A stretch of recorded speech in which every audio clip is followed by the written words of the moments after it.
I want to briefly introduce our next speaker.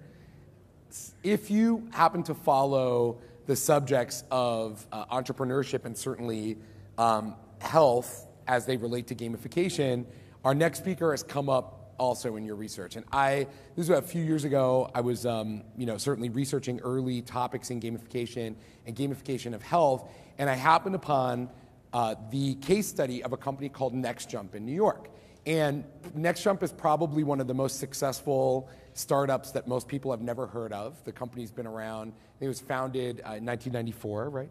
And today is a significant player in the employee engagement enrichment space.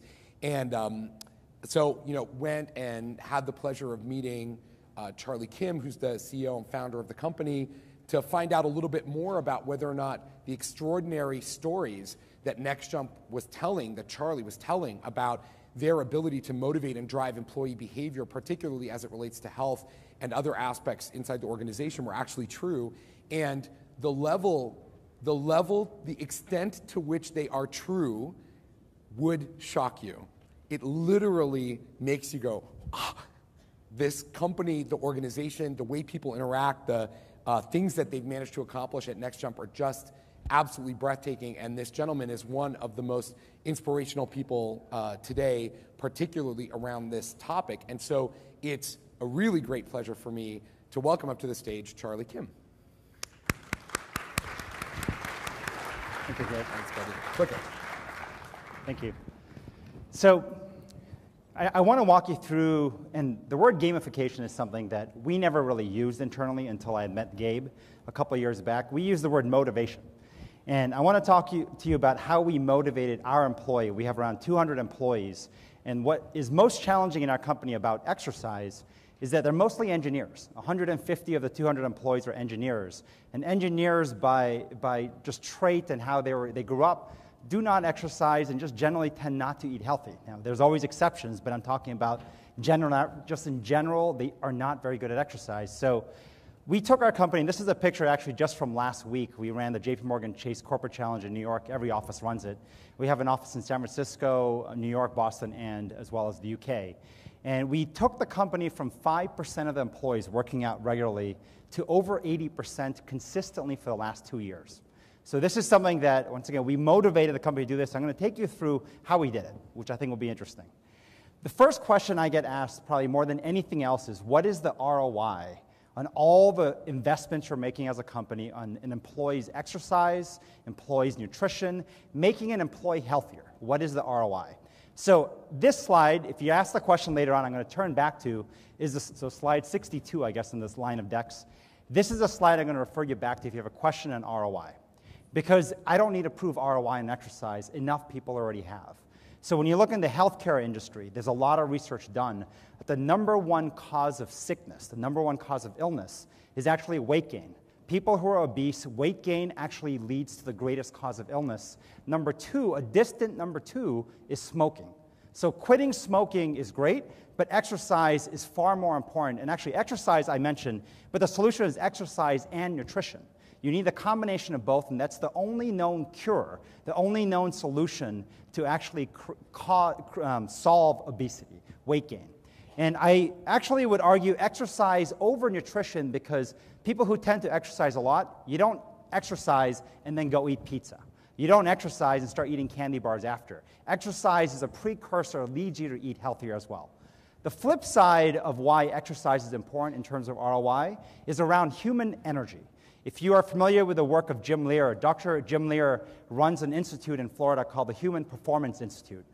He's probably the number one guy in the world who has coached multiple sports athletes, from Michelle Wie to Pete Sampras, all the way down to medical doctors, military professionals. Almost every corporate CEO I know in Fortune 1000 companies have personally been coached by Jim Lear. It's all around exercise, nutrition, sleep, as well as even power of storytelling. He's written the books on powerful engagement. The corporate athlete is a term he coined, a notion he coined.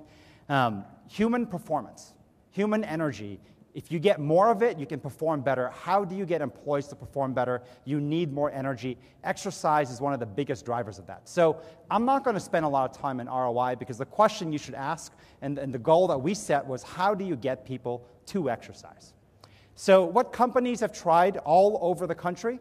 Gyms built in the office, throwing money at it, gift cards, points, prizes. None of it has really worked effectively. Technology startups, what they've done to give more energy to employees. You've got the classic Mountain Dew, the Red Bull, the candy bar, sugar highs and caffeine highs to get higher performance. This is typically what people have tried, and none of it has really worked. So the data speaks for itself. This is the chart graphing the number of workouts we've had in the company. On the x-axis is time, on the y is the number of workouts. And with over 200 employees, we started going way back at around 5% of the employees working out twice a week. And I'll talk to you why twice a week is an important metric we created. And then eventually, over time, we got to over 80% of the company working out twice a week. The data itself is strong, and so I'm going to talk to you more about how we did this. Just really quickly about us, I'm not going to spend a lot of time here. If you get a chance, we have our public site for the first time, direct to consumers. Most of the business has been on a B2B basis. We joke around about our overnight 18-year success. I started the company in 1994 in college for a high school sweetheart, and there's a longer story, if you're interested, of how I couldn't pay for my phone bills, and which is why I started the company. So there's a letter on oo.com/CEO that I wrote about why we started, but probably more importantly, why we have the company today. And we run the business with a high degree of purpose, where we believe a company is a vessel to do good. It's a vehicle that has the ability to help a lot of people. So there's an origin story of how we started and all the ups and downs, and what we heard consistently, and what Gabe mentioned, were 16 of the 18 years, we actually stayed in stealth mode, which is unusually long for a company. The last 2 years, we had quite a bit of decent press coverage, and almost every influential person we met out there kept saying, HBS needs to do a case study on NextJump. So if you get a chance, take a look, but I'm going to go right into how we got the company to work out regularly, especially this uphill challenge where most of our employees never even hit the gym in their entire life. So we're talking about the majority of employees who just work out, exercise was not part of the routine, how we did it, and we set a very simple goal. How do we get every NextJumper being every employee, to work out at least 2 times a week minimum in our gyms? We built gyms in our office, and we said we typically work 5 work days. How do we get 2? Even though 3 is better, 4 is better, we said 2 is a minimum threshold. Let's set a simple goal. Every employee should work out twice a week for 20 minutes in our gym every week. So this is the same graph you just saw, and I'm going to walk you through 5 different initiatives. We have many more that we did, and we use the term E&S. So instead of R&D, E&S is experiment and then scale. We have a lot of failed experiments. But let me take you through the things we did. The first thing we did is we moved from paying for gym memberships for people to go to the gym to on-site gyms. The second thing we did was creating team play. We created teams. We created teams and we created leaderboards, and it was an engineer who literally just built this, which I'm going to walk you through, and that raised the level of activity or level of workouts higher. We created recognition programs. We used data when things fatigued. You'll see a lot of initiatives do fatigue over time. And then we invested more, once again, back to the core of what we were trying to do. How do you get top performers to perform even better? How do you provide more energy to your top employees? Because that's how we started the entire initiative. It's what we ended up doing towards the end. There's a lot more we're doing than 5 right now, but let me just take you through these 5 in more detail. So the first thing we did was we provided access to the gym to make it more convenient. Now I'll walk you through what worked and didn't work. So going back as far as 1999, we saw a strong correlation between exercise and higher performance in creative or intellectual work. Every time after exercise, it was easier for myself and other employees to attack the most difficult problems in the company. Whether it's a piece of code that you haven't been able to debug, whether it's writing a presentation, writing a proposal, whatever is difficult to do, we found easier to do faster after exercise, and this was a common pattern, so we said, exercise must be good. Let's make sure every employee goes to the gym, and we gave every employee free gym memberships. It did not work. What ended up happening was we found top performers never went to the gym. Bottom performers always went to the gym. And in fact, to the point where I needed them in meetings, and they said, I have a class I have to go to. You bought me the gym membership. I have to go to the gym. Literally, it was the worst thing that happened, and we found that building gyms in the office was literally done for the intent of getting our top performers easy access and making it easier to go 24 hours a day. Then we moved on. And what we found was, even though that worked, it managed to, after initial spike, taper down to 5-10% of the employees consistently working out twice a week. We then worked to say, let's make a competition. We tried prizes, we tried points, we tried cash, we tried everything, and we found was after the initial jump, it just did not work. So we ended up creating teams, 5 teams globally between all 4 offices. Every employee belonged to a team. And although we added 100,000 points to the winning team that worked out the most every week, and 100,000 WOW points, which is our currency that we built, which is equal to $1,000 split between the team, it wasn't working enough, and one engineer went and said, it's because nobody knows the score. You need to know how to compete. Nobody knows who's winning, who's not, until the end of the week. So they literally went on a weekend and just built an application, which was a live leaderboard where you could see how everyone's doing.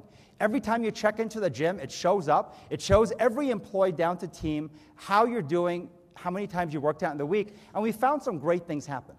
People who know each other tend to motivate each other better. We also found that the best exercise individuals went and helped the worst. They went and said, I will take you to the gym because they wanted their team to win. So great things happened, and that shot up the results to around 50%. But it kept staying at around 50%. And what we found was what occurs in most programs, perception becomes reality, complacency sits in. And everyone believed you could not cross the 50% threshold. Half your team working out twice a week was the most any team could do, and nobody felt that impossibility bar could be cleared.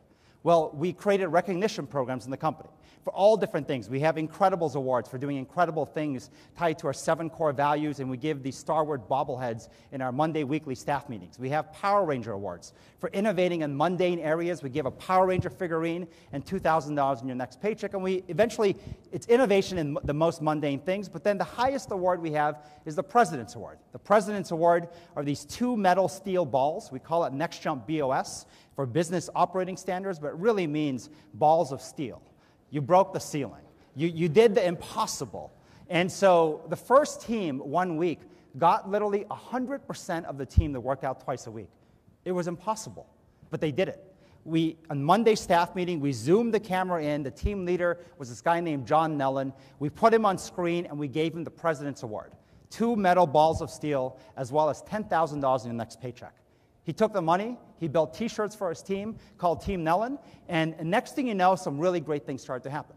So this was the next couple weeks. As soon as that happened, Tuesday, you see the workout percentage of the employees that worked out twice a week. By Wednesday, by Thursday, and then by Friday, we had multiple weeks where literally every single employee in that company worked out twice a week. Now, for a company our size, mostly with engineers, this is a staggering stat by any means. I didn't believe it myself. But then what happened, of course, was eventually as the game keeps going, or the competitions keep going, things always fatigue out. And what started to happen is that basically losing teams felt they could never win. And this is a game, I'm a big fan of the Red Sox. If you are a Yankees fan, Yankees suck, and we all know that, right? So in the field of Red Sox, in this case, when you're being beaten 11-1, you can't win. People give up. So losing teams kept giving up and said, it's unfair. We tried pep talks. Oh my God, you saw it before. You could win. They didn't believe it. So what we did was we had an engineer who said, I'm going to use the data we've collected, years of data, people checking in, and created a simple algorithm called FitRank. FitRank was basically an algorithm that calculated how many times you went to the gym, how consistent you were, and every employee in the company got a FitRank. We reorged the teams based on FitRank, so every team was more competitive. Next thing you know, the results started to pick back up.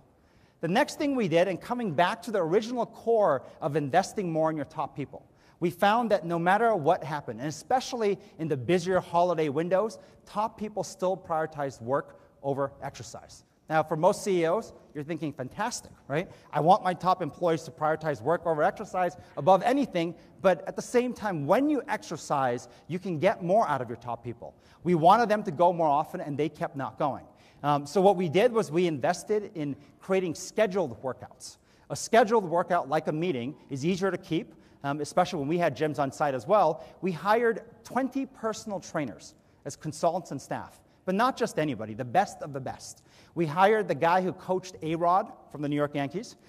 We hired, one of the top Pilates instructors in the country. We hired the Hungarian national ping pong champion to coach our employees in ping pong. Everybody wanted training sessions, but training sessions was given in a hierarchy. Every month we have top 10 employees of the company. If you're voted by the company, you get free training sessions. Every 6 months, we have a group called MV21. It's the 21 leaders voted by the company. They got priority to training sessions first. You're seeing at the bottom a chart of one of our employees, Lokia. No workouts after the holidays, and literally with training sessions, it shot up. One of our engineers, Gotham, actually got training sessions with the ping pong champion and said, thanks so much for this opportunity to learn from a world champion. Unbelievable stories for the future. By the way, Gotham, I should give a plug, worked with Justin to build the MEM cube. So if it crashed, it was probably the work Justin did, not Gotham, but Gotham's an excellent engineer. What's happening next for us? We are taking our platform. We managed employee discount programs, was where our history came from, for over 90,000 different businesses, 70% of the Fortune 1000. We're rolling the platform out to all our clients. We always believed in the notion of dog fooding. If you won't eat it yourself, you can't give it to your clients. So we dog fooded the whole product for many years. Internally, we're in the process of rolling this out to clients. We also built this virtual currency, and we found this notion of cash rewards we found not work, but bizarrely, points done right really works. We built a currency called Wow Points. It took us literally 10 years to build the currency aspect of the business, and the currency started on the bottom left corner, focused on shopping, incenting shopping behavior, but quickly got used for incenting smoking cessation, fitness classes, recognition awards. It's being used by all our different clients. So just to end really quick, a couple testimonials which I love. One of the first ones, you get this right, from one of our employees. I used to get sick frequently. After starting to exercise regularly, I noticed I hardly ever get sick. And that's common in every study done. The quality of my sleep is much better. I find that I fall asleep quickly, sleep well, and wake up refreshed. I used to work a 9-to-5 job and be exhausted by afternoon. At NextJump, even after a 10-hour day, I feel energized and focused throughout the day. And mind you, we have countless stories of employees losing 30, 40 pounds of weight. We have employees gaining 30, 40 pounds of muscle. Success stories in every metric you look at. Here's another one. I found that working out in a gym promotes community and collaboration with colleagues that you normally would not interact with. Our head of wellness, she's gone to a lot of different conventions and conferences, and they said no matter who I spoke to about NextJump, they could not believe how ahead of the curve we are. They all mentioned that we are running a program akin to a sports team. And this is my favorite here, because I have around hundreds of letters from moms of our employees. And this is one of the moms who said the fitness center, nutritionists, classes, and competition form a comprehensive, impressive program. We know the program is working. My son is twice the man he used to be. The number one thing I've seen as a payback to what we did here, I have more moms who love me to death, of every employee. When your mom calls, she asks you, are you sleeping? Are you eating well? Are you exercising? Are you being healthy? Our moms care about our health. Our employees' moms love me. For that alone, I think it's worth doing. Thank you.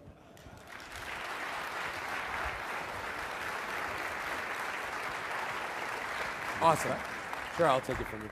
So, I mean, you're obviously, Charlie, your passion, your commitment, questions from folks if you want, your passion, your commitment to this topic, unparalleled, unprecedented. So exciting to hear you and see the results at NextJump. Okay, it sounds though like a lot of work and a lot of investment. And without talking about ROI, if you had to choose like one of the things that you did to say this is the number one thing that I would do to get my employees moving, energized, engaged, what would that be? For exercise. Yeah, let's say for exercise. So I would say, think about fantasy sports. Make teams. And we're actually building a product so you can create 10-person teams and basically start, but have a leaderboard because you need to be able to see the score. If you ever go bowling and you can never actually see the score and never see the pins, it's impossible to adjust and fix and get better. The leaderboard literally helped the best workout individuals to go help the worst because you can see every week who's not working out, and they partner together on their own. So expose and make transparent what's happening. Okay, great. We have time for this one question. Go right ahead. Thank you. That was really cool. I was just curious, actually, how people report what they do in the gym. So my first question is, like, is it self-reporting? And if so, can you trust what they're reporting? And secondly, does it matter? Does it matter what they're doing as long as they're going? So I think to some degree, it doesn't really matter exactly as long as there's intent to go work out. But at the same time, when you work in a community of people, first, if you make the prize $100,000 given a week, I bet you people are going to cheat and find every way to do all kinds of crazy things. So the prize isn't that big. 100,000 points, which is $1,000 split between a team that's broken into the entire company, isn't that much money. But what we found was, and so we've done things where every gym says you have to work out 20 minutes minimum or else don't check in. And if you're caught cheating, right, it's grounds for termination, it's grounds for humiliation. And we've put all kinds of things, but generally speaking, over time, norms set in and people actually do the right thing. People do the right thing, and where we've seen the program go wrong is when the game became more important than the notion of exercise, and we've seen things almost work too well. Where there are periods where we've had the entire company work out over 4 times a week, it's too much in my view. We have work to do, we're not actually a fitness club. Right. And I've been told by people even walking in today, you're the fitness guy. It's not what we do for a business. Although in all fairness, most fitness clubs would be enthusiastic to have your stats in terms of usage, I think. It's very true. Thank you so very much, Charlie. Thank you. I really appreciate it. Thank you so much.